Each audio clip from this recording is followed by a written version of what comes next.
Bonjour, je m'appelle Armand Bayala. J'ai été victime de discrimination raciale. Je viens du Burkina Faso et je vis en Belgique depuis près d'1 an et demi. Et depuis que je suis là, je travaille et je suis en règle. J'ai, comme on le dit en griffe, j'ai mes papiers et tout, voilà. Et pour la petite histoire, c'est un peu... il y a des choses que j'ai découvertes ici et qui m'ont choqué, au fait, parce que quand on parle de discrimination raciale, au fait, pour moi, c'était quelque chose qui n'existait pas, c'était quelque chose qu'on ne pouvait pas y croire. Il faut être victime pour comprendre, en fait. Donc, la toute première fois que c'est arrivé, j'étais malade. J'ai pris rendez-vous en ligne, je suis un médecin et tout. Je suis arrivé. Avant de me consulter, il m'a demandé voilà mon adresse et tout ça. J'ai donné mon adresse et il me dit je peux avoir votre carte d'identité. Et le médecin, il sort sa carte d'identité, il me dit que ça, est-ce que vous avez ça? Il dit normalement, je dois l'avoir. J'ai dit mais j'ai une carte d'identité. Je sors ma carte, ouais, c'est ça. J'ai failli lui demander, mais pourquoi vous me demandez si j'ai ça? Vous me dites une carte d'identité. Attends, mais je suis allé à l'école, je comprends ce que c'est qu'une carte d'identité. Ben, vous sortez votre carte d'identité et vous me montrez, est-ce que vous avez ça? J'ai pas fait le lien tout de suite dans ma tête et tout. C'est après avoir réfléchi que j'ai su que non, au fait, je me demandais si j'avais une carte, si j'étais régulier, quoi. C'est comme si j'étais un sans-papier qui est venu pour se soigner, tu vois. J'ai compris ça directement. Et après ça m'a tellement fait mal. J'ai dit non, mais même quand on est tous des humains, quoi. T'es malade, t'arrives, on te demande est-ce que tu as ça comme carte d'identité. Je me dis si je n'avais pas cette carte d'identité, je n'allais pas avoir la consultation, en fait. Ces personnes, un médecin, quoi, tu vois, c'est quelqu'un qui est censé être intelligent, selon moi, au fait, qui est censé faire son boulot et tout. Et franchement, ça m'a choqué, ce truc-là, c'est le premier choc. Et là, j'ai pris conscience vraiment que, voilà, c'est du racisme. Maintenant, c'est du racisme. C'est ma couleur de peau qui fait ça, au fait. Bonjour, je m'appelle Christine Hagouma. J'ai été victime de discrimination systémique à l'emploi à Bruxelles.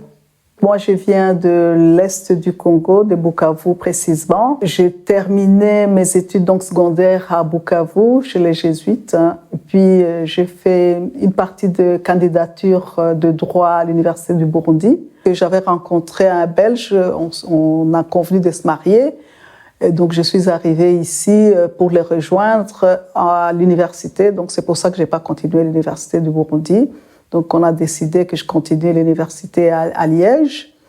Donc, j'étais inscrite, je me suis fait inscrire. Donc, en fait, je me sentais déjà belge à l'époque parce que je savais que je venais pour rester, pour me marier, pour fonder ma famille ici.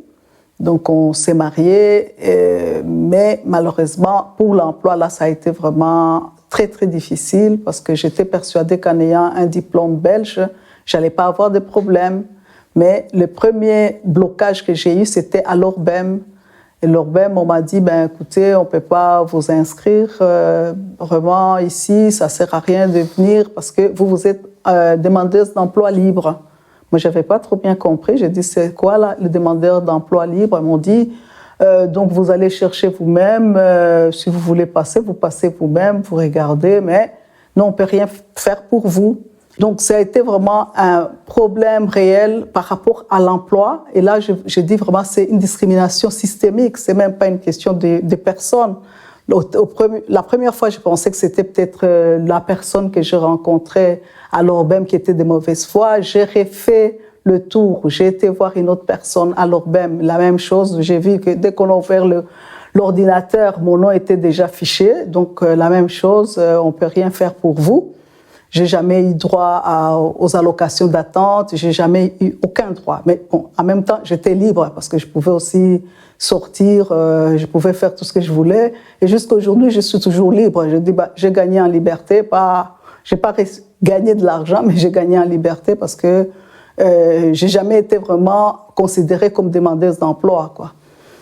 Donc après, j'ai été dans les différentes agences d'intérim. C'était toujours les mêmes refus. On dit, malheureusement, vous ne connaissez pas le néerlandais. Malheureusement, vous n'avez pas d'expérience professionnelle.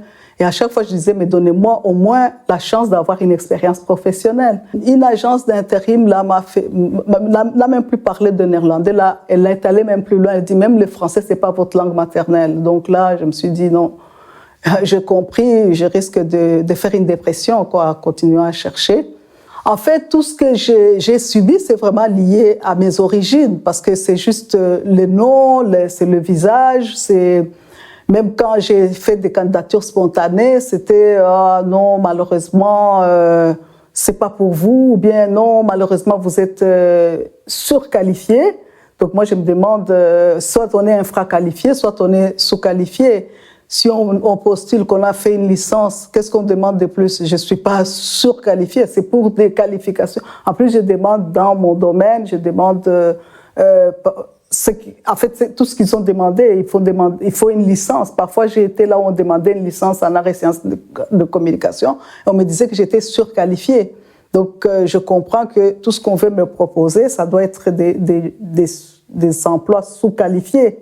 Non, malheureusement, c'est lié à l'histoire, hein. Donc, en fait, ce que nous subissons, c'est vraiment la continuité de ce qui s'est passé dans l'histoire. Au début, je me disais toujours, il ne faut pas faire trop d'histoire, il faut aller positivement et les choses évoluent.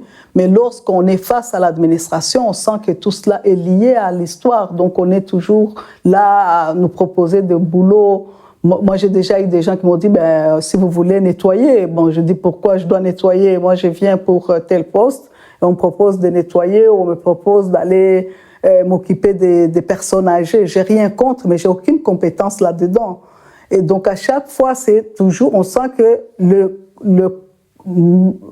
ma couleur de peau, ça correspond à un certain type de travail.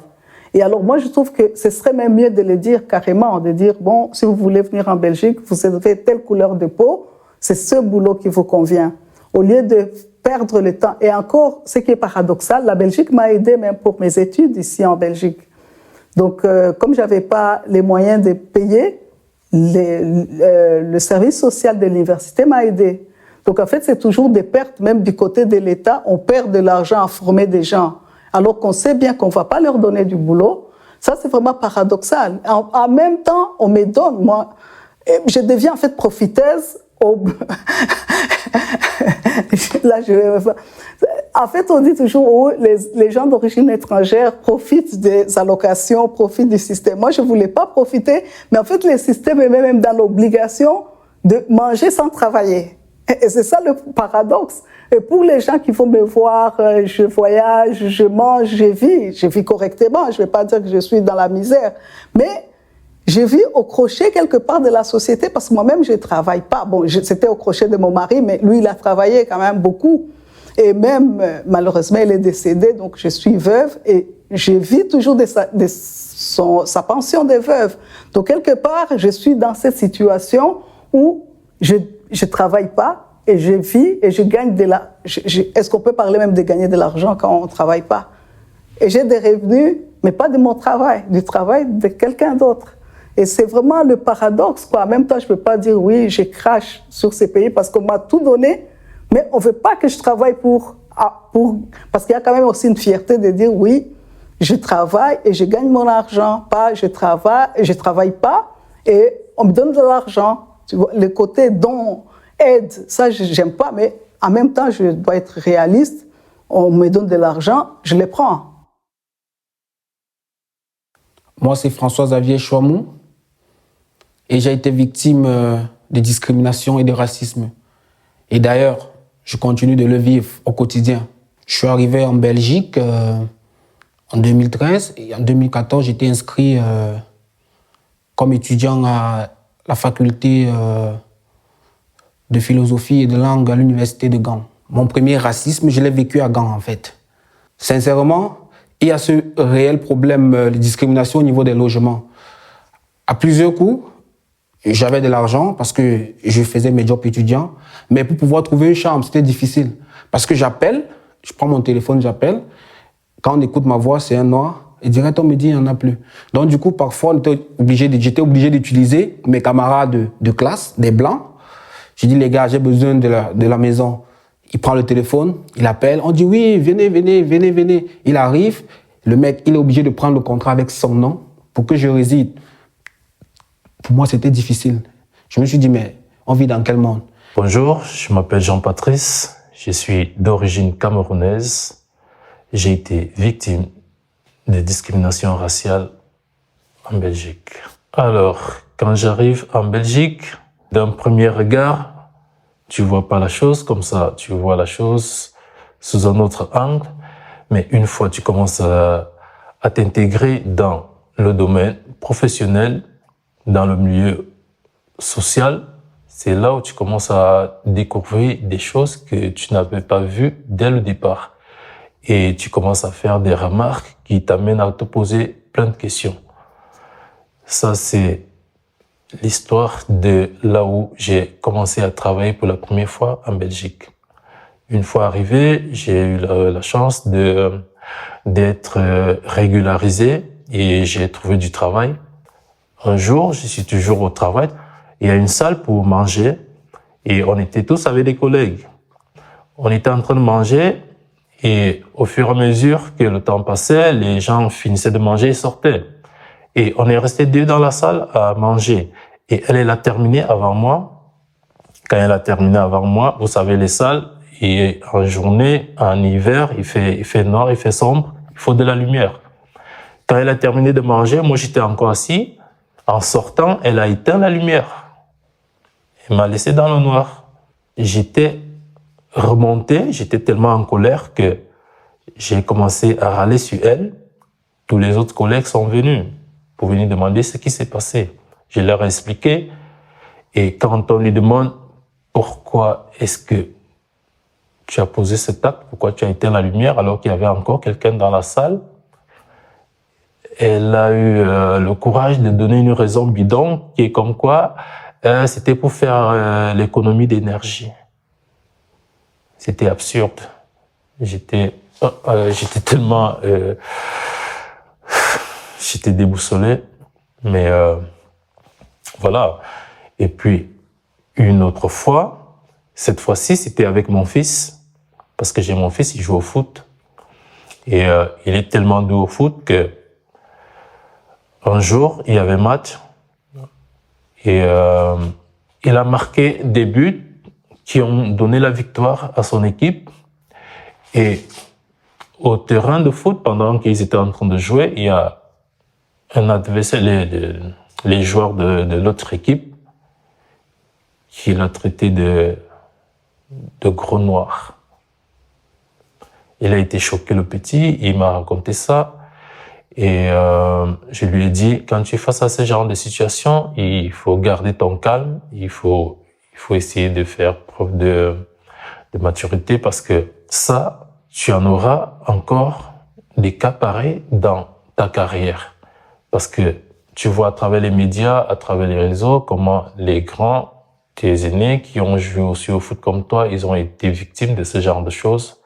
Je ne peux pas citer combien de fois, je ne peux pas citer les noms, combien de fois des joueurs de couleur noire, d'origine africaine ont été victimes de ce genre de discrimination et qui ont reçu ce genre de mots. Donc, prochainement, si tu reçois ce genre de truc, tu gardes le calme, tu signales soit à ton coach, soit à ton entraîneur. Et puis, s'ils sont justes aussi, s'ils sont honnêtes, ils vont devoir sanctionner le joueur qui a dit ça, qui t'a lancé ce genre de mots. Même au-delà du football, même au-delà de sa vie professionnelle, même dans la vie sociale, dans la vie active, dans la vie au quotidien, il fera face à ce genre de choses. Déjà, même à l'école, il a constaté. Parce que il vit ici et rends-toi compte que partout où il va aller, il va croiser des gens avec ce genre de mentalité. Bonjour, je m'appelle Saïda Manaï, je viens de la Tunisie. Je suis victime d'une discrimination raciale. Je suis actrice. Chez moi, en Tunisie, mon pays natal, j'ai un groupe de théâtre. En fait, à certains moments, quand ça a été la révolution en Tunisie, j'ai vécu des problèmes avec les gens de l'État qui tient le pays à ce moment-là. Ils n'aiment pas que les femmes fassent de l'art ou l'art c'est interdit pour eux.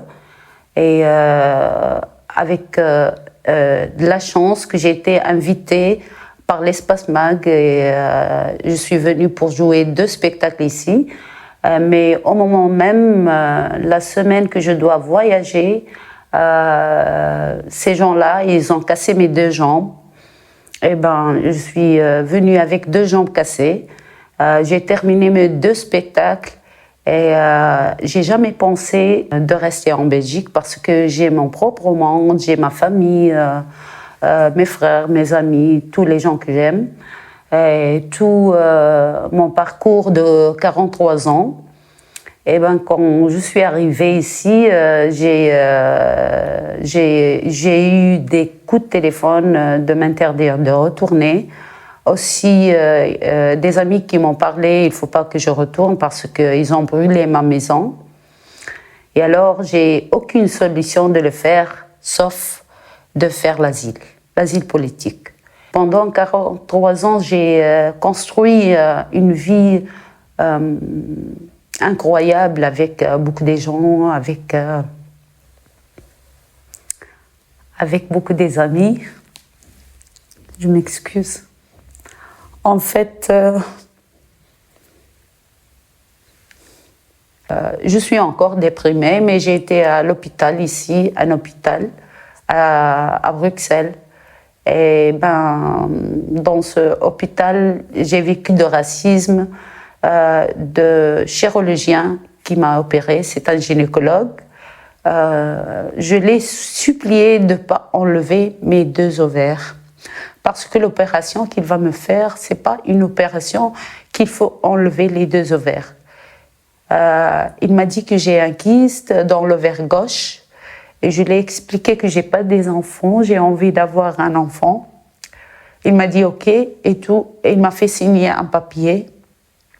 Je ne sais pas sur quoi j'ai signé, mais il m'a enlevé les 2 ovaires. Mais au moment même que j'ai été dans la salle d'opération, j'ai été sous anesthésie. Je le supplie de ne pas enlever mes 2 ovaires. OK, enlève-moi l'ovaire qu'il y a, le kyste seulement. Peut-être je peux avoir un bébé après, avec une seule ovaire, mais il m'a dit dans mon oreille, je l'entends jusqu'à maintenant, ça fait plus que depuis 2014, fin 2014, ça fait des années, il m'a dit dans mon oreille, je ne vais pas te faire plaisir. Et alors, je ne peux jamais oublier, moi j'ai senti qu'il m'a enlevé mes 2 ovaires, parce qu'il ne veut plus des enfants émigrer dans ce pays. Et le sentiment que j'ai à ce moment, c'est que ce gynécologue, il est plein de la haine contre les gens qui sont venus de chez eux pour être chez lui, quoi. J'ai été une semaine avant chez une médecin à Charleroi pour voir, elle a vu mes ovaires avec l'écho. Elle m'a dit, tu dois y aller à l'hôpital à Bruxelles. Il peut te donner des comprimés, comme ça le kyste peut partir tout seul. Mais lui, il a insisté de me faire cette opération et je suis tombée dans des mains d'un raciste qui m'a détruit ma vie. Je suis bien, j'essaye encore de vivre, mais je me sens toujours que ça me manque quelque chose, une grande chose. Je m'appelle Bensitou Inès, j'ai 26 ans et j'ai été victime de discrimination raciale. Je suis d'origine marocaine, algérienne et de confession musulmane. Je suis née en Belgique, une famille très ouverte d'esprit. Et je suis éducatrice, maternelle primaire. Et je vais vous raconter mon histoire. Je suis sortie lundi soir en ville et il y a un ami à moi qui s'est fait droguer au GHB. Donc j'ai appelé l'ambulance. Mon ami était trop agité en fait pour que les ambulanciers s'occupent de lui tout seul. En fait, il fallait qu'on l'attache et il y a que la police qui peut faire ça. Et donc la police est arrivée. On a d'abord 2 agents de police, un homme et une femme, très gentils, adorables, franchement rien à dire. Et ensuite il y a peut-être deux ou 3 patrouilles de policiers en civil qui sont venus sur place. Et en fait, ils ont pris énormément de temps avant de s'occuper de mon ami. Donc en fait, il faut savoir que mon ami est resté par terre plus de 15 minutes. Les policiers ne réagissaient pas trop.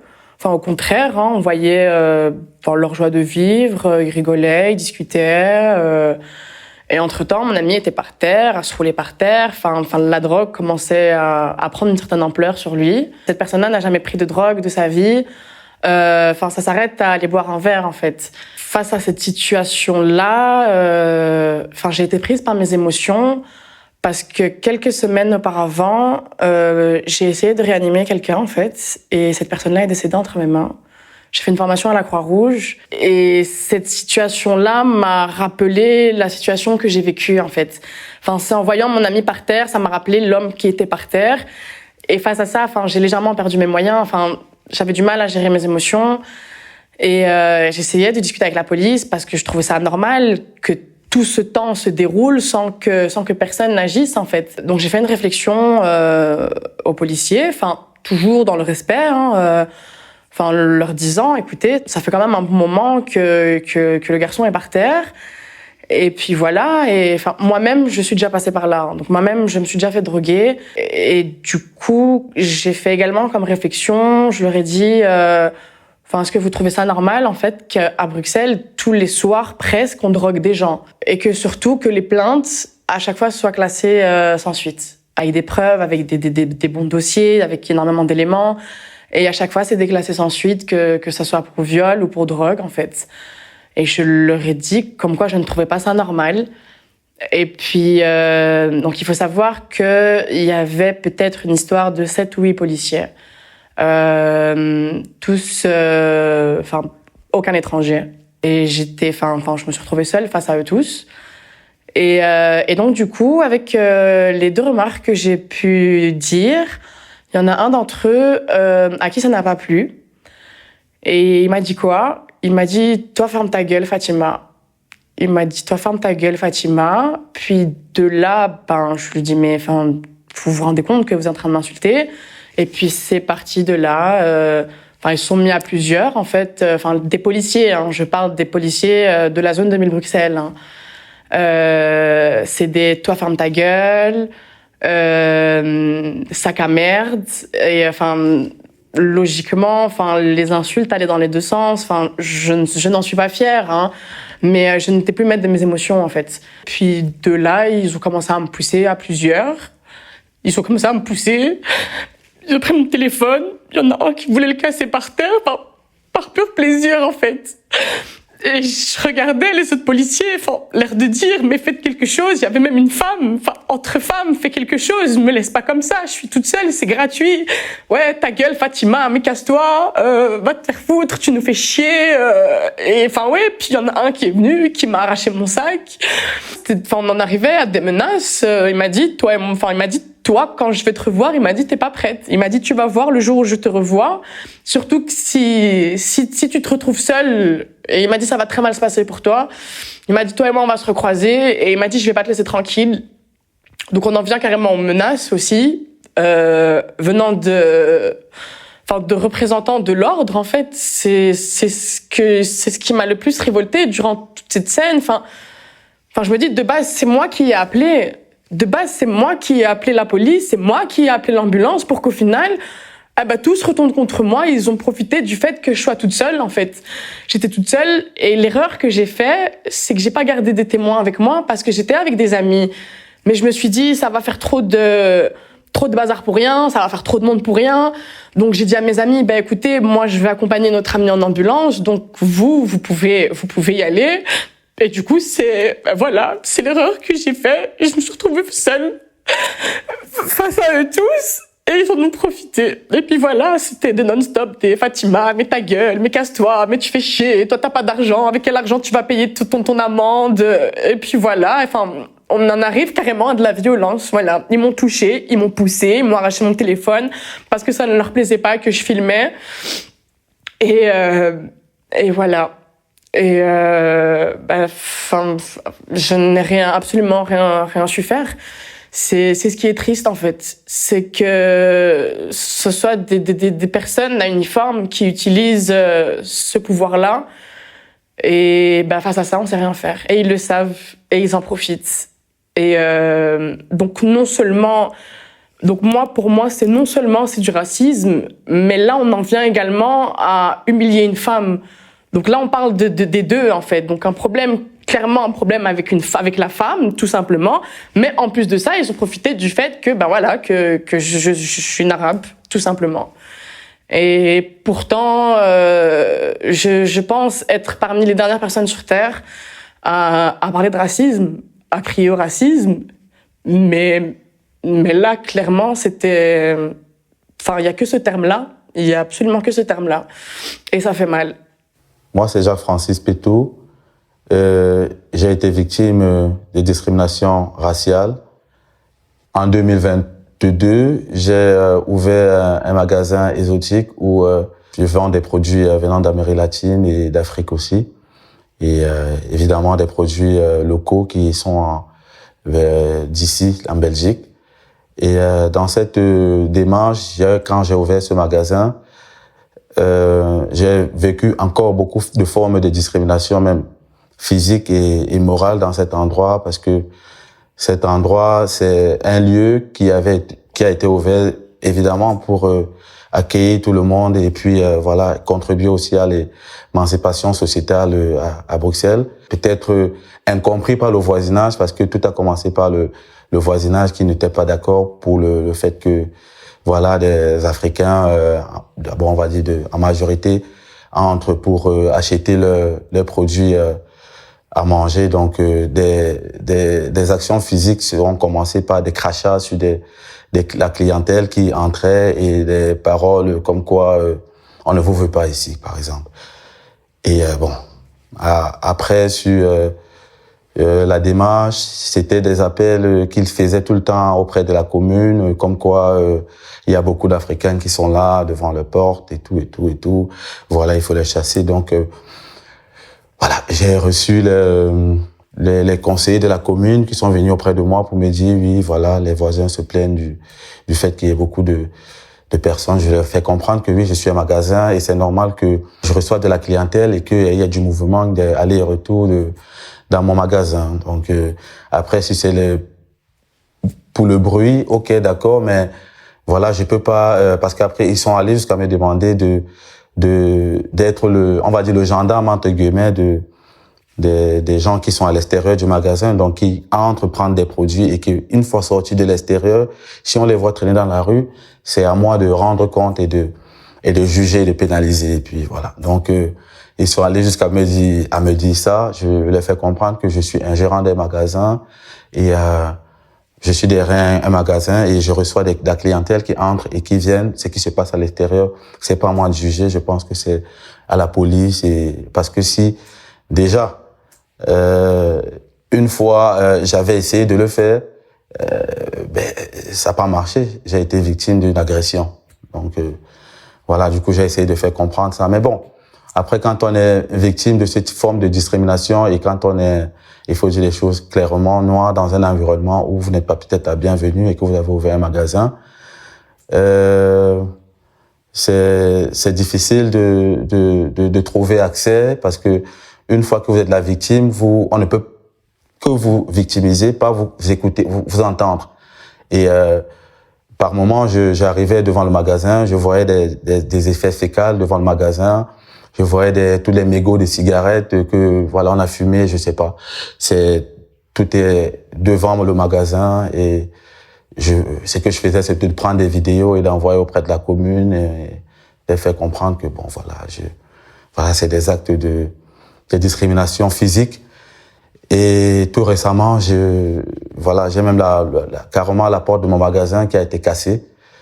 Donc, comme quoi, c'est des continuités, c'est des suites, peut-être pour le malaise du fait que je sois là, avoir ouvert un magasin exotique africain où des gens entrent et ils reçoivent, et que peut-être, entre guillemets, ils voient beaucoup d'Africains sur la rue, ça a créé des malaises pour certaines personnes. C'est très grave, quoi. C'est le quotidien. Bonjour, je m'appelle Anna et je suis une victime d'une discrimination raciste. Je suis russe. Je suis née et grandie à Moscou. J'ai arrivé à Bruxelles en 2014 et depuis, j'habite en Belgique. Donc, je travaille actuellement comme indépendante. Je suis conseillère en gestion d'entreprise. Pendant 8 années, j'ai eu plusieurs cas quand j'étais victime de racisme. Les premiers cas, ma première société ici, c'était un bar situé dans un quartier très charmant, très populaire, les Marolles.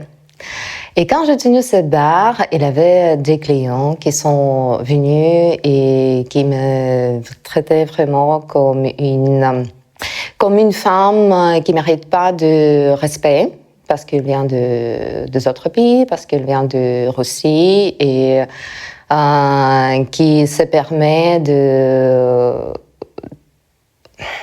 Pardon. Donc, dans le bar, il y avait des clients qui s'est permis de me traiter vraiment comme une femme à qui on peut se permettre de ne pas donner le respect juste parce qu'elle vient de notre pays, juste parce que je viens de Russie, juste parce que avant j'avais les cheveux blancs. Donc, une blonde avec les yeux bleus, jaune, belle, directement mis une image d'une pute. Directement, combien de fois j'ai entendu parler que je viens ici parce que je cherche un mari belge, tandis que moi je suis venue avec mon mari et j'étais mariée et j'étais fidèle. Et malgré tout ça, les gens imposent des clichés qu'ils ont dans leur tête. Et ces clichés, déjà, c'est loin de vérité, de réalité. Mais ces clichés ne rentrent même pas et démontrent à moi son niveau d'éducation, qu'ils n'en connaissent rien. Ils ne connaissent pas les femmes russes. Du racisme, quand, par exemple, tu cherches un appartement, une maison pour location, et quand tu viens te présenter en agence, directement, ils te regardent avec mépris. Ils rien dire. Ils sont gentils, ils sont polis. Mais c'est encore pire. Je préfère quand les gens, ils osent le dire, au minimum c'est honnête, ils osent le dire en regardant dans mes yeux. Et pas quand ils n'osent pas, mais ils discutent sur le dos. Quand tu viens en agence, tu te présentes, tu as un salaire, tu as tes revenus, tu peux te permettre de louer cette maison, mais on ne te choisit pas. Et dernièrement, moi je voulais acheter une maison. Dans quelle je vis actuellement? C'est une maison en location. Les propriétaires, ils souhaitent le mettre en vente. L'agent est passé, il a tout regardé, et puis quand je lui dis que je suis potentiellement intéressée pour acheter cette maison, il m'a regardé avec mépris dans ses yeux, il me dit « Bon, vous êtes une femme seule, avec 2 enfants, indépendants, on va réfléchir. » Et en place de proposition, hors de la loi, parce que je suis déjà locataire, et devant me proposer en premier d'acheter cette maison, j'ai reçu les lettres de rupture de contrat de bail.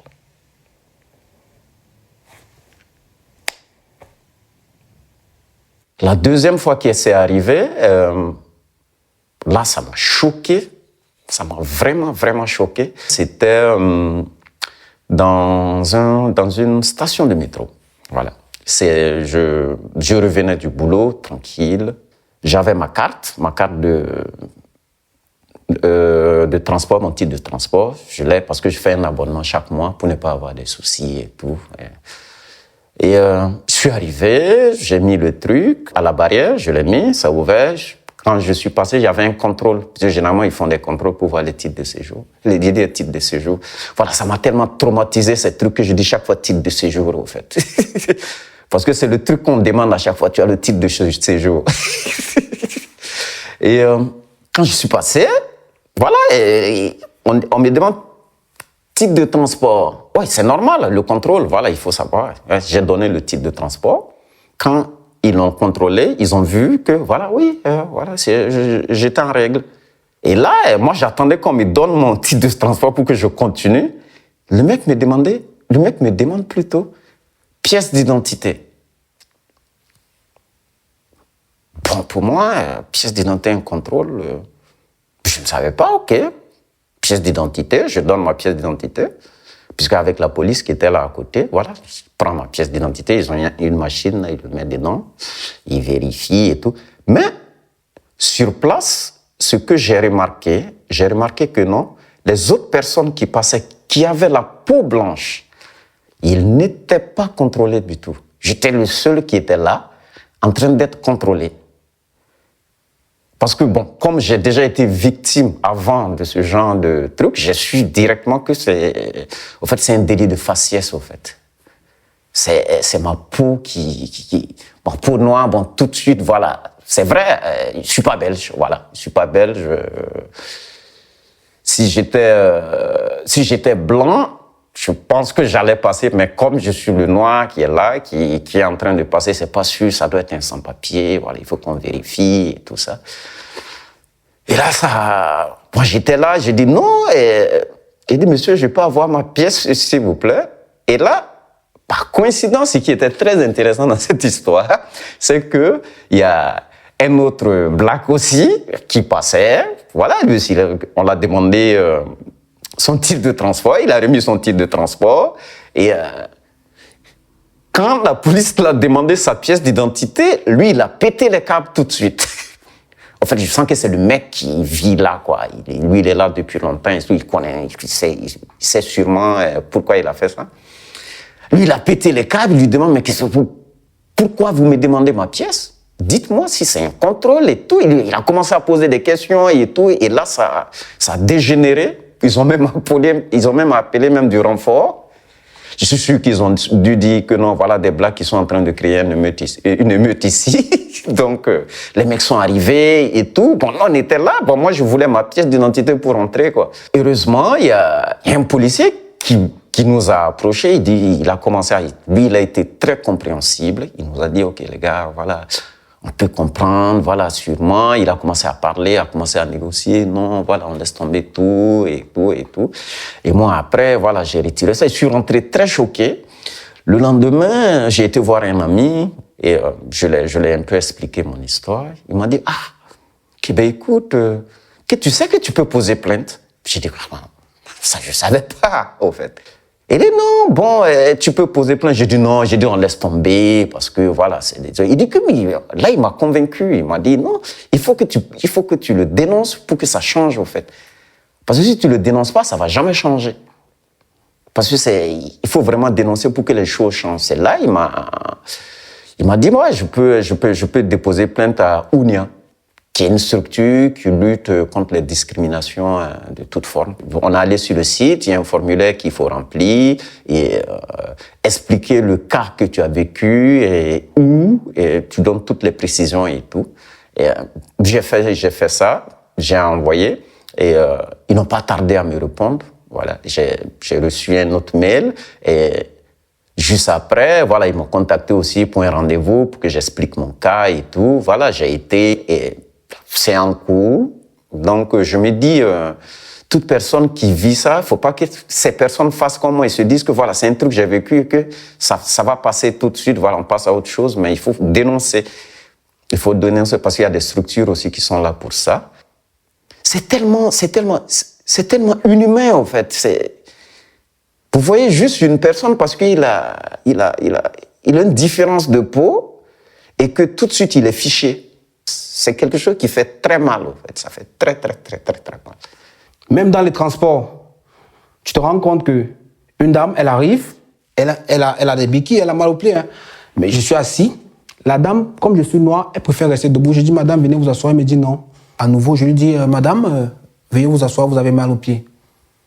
Elle m'a dit carrément qu'elle ne s'assoit pas avec les blacks. Vous imaginez? Je me suis dit, mais cette dame, c'est... Bref, j'ai compris qu'il y a des gens qui sont foncièrement racistes. Et moi, ce que j'aimerais dire à ces personnes, c'est que, en fait, ce qu'ils oublient, c'est qu'on a tous le même sang. Que tu sois jaune, blanc, noir, on a tous le même sang qui coule dans nos veines. Il est rouge. Donc, du coup, ça ne sert à rien d'être raciste. Parce que pour moi, je me dis, les racistes, c'est des faibles. Parce que pour moi, je me dis, quelqu'un qui... pour moi, le racisme, c'est un complexe d'infériorité. Donc, à toutes ces personnes, j'aimerais qu'ils comprennent qu'on n'a qu'une seule vie. Et un jour, on va mourir. Donc, ça ne sert à rien d'être raciste. Ça ne sert à rien. Moi, pour ma part, je pense que... c'est triste à dire, hein, mais que dans la police, je pense que le taux de racisme est assez élevé, en fait. Et ils le disent pas forcément, ils le montrent pas, mais dès qu'il y a moyen, pour eux, hein, de source sûre, de vider leur sac et de dégager la haine qu'ils ont en eux, ils n'hésitent pas une seconde, en fait. Et c'est alarmant, c'est révoltant. J'en ai pleuré, encore maintenant, j'en pleure toujours.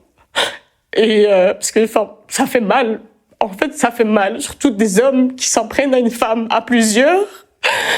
Et je me dis, c'est ces personnes-là qui vont aider des gens. Je me dis, maintenant, admettons, si on était dans une ruelle, en fait, sans commerce à côté et sans forcément de passage, mais je me dis, ça aurait été pire, en fait. Ça aurait été bien pire et je pense que les coups seraient partis, venant de leur part. Déjà là, on y était presque, en fait. On y était presque. Et il faut savoir que c'était gratuit parce que ces policiers-là n'avaient aucun motif contre moi. Parce qu'ils m'ont laissé repartir, ils m'ont pas embarqué, je n'ai pas... ils savent au fond d'eux que je n'ai rien fait de mal. Parce que si j'avais fait quelque chose, ils m'auraient embarqué et j'aurais terminé au commissariat. Et là, c'était voilà, merci, au revoir, on fait ce qu'on a à faire avec toi et puis voilà, tu peux repartir dans la nature. Et mon point de vue personnel, après je ne généralise pas, bien évidemment, c'est une chose à ne surtout pas faire, c'est que malheureusement, les gens travaillant dans la police ne savent pas faire la part des choses. Donc c'est-à-dire, ils vont mettre tout le monde dans le même sac, ils vont, quitte à mettre toute une nationalité dans le même sac, toute une origine dans le même sac. Et je trouve ça triste et grave. Et le message que j'aimerais faire passer à ces gens-là, c'est, s'il vous plaît, soyez capables de faire la part des choses. Et ça venant de ma bouche. Pourtant, je n'ai que 26 ans. Mais voilà, faire la part des choses, ouais. Je pense que ces gens, ils sont comme ça parce que beaucoup d'entre eux, ils ne sont jamais sortis de leur zone de confort, ils ne sont jamais allés vers d'autres cultures. Ils sont jamais sortis de leur pays pour aller voir comment ça se passe ailleurs. Et j'ai comme l'impression aussi parfois qu'il y en a qui le font juste parce qu'ils sont méchants au fond d'eux. Parce que tout ça provient de la méchanceté. À mon humble avis, pour changer cette mentalité, je pense que on devrait commencer par sensibiliser la jeunesse, parce que les enfants, s'ils grandissent déjà en sachant que tu sois noir, blanc, métis, jaune ou orange, ce n'est que la couleur qui est différente, mais le reste est pareil. S'ils grandissent avec cette mentalité-là, je pense que ça peut faire avancer les choses. Deuxièmement, je pense également que les gens qui posent des actes pareils devraient être sévèrement sanctionnés pour que ça serve de leçon à ceux qui auront peut-être des idées de sortir encore des mots méchants dans ce sens-là. Et également, je pense que si les gens donner un peu plus d'amour, ça pourrait aussi faire avancer les choses. Il faut toujours ignorer ce genre de situation, même si ça te fait mal. La meilleure réaction, c'est de ignorer ces personnes.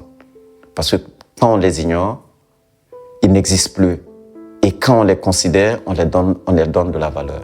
Pour moi, la solution qui convient mieux, c'est de juste accepter chaque personne telle qu'elles sont. Leur passer un message, en fait, un message direct, raciste, allez vous faire foutre. Aussi simplement parce que il est temps que vous évoluez, il est temps que vous vous adaptez, il est temps que, voilà, vous discutez avec l'autre. Et c'est le monde, en fait.